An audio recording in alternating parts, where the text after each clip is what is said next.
Direk Pucci Rivera, magre-retiro na nga ba sa pagiging television director?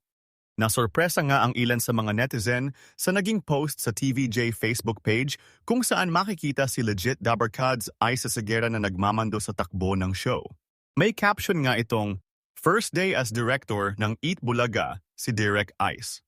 Kaya naman, na-curious ang ilan kung wala na ba ang direktor nilang si Direk Pucci Rivera.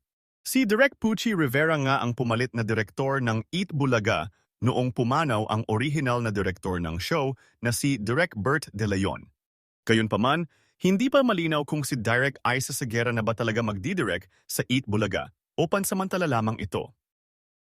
30 years old. Bakit? Bakit 30? Dahil po sa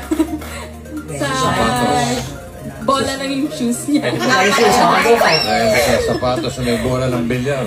Yes. Ganda. Ready, one. Kamukha po ng yan, may siya na. So 30? 30. 30 na, para kay Pauline. Ate Rose Ann, kayo naman po, ano pong hula niyong age ng skin? Go to 34. Ay, pinapa-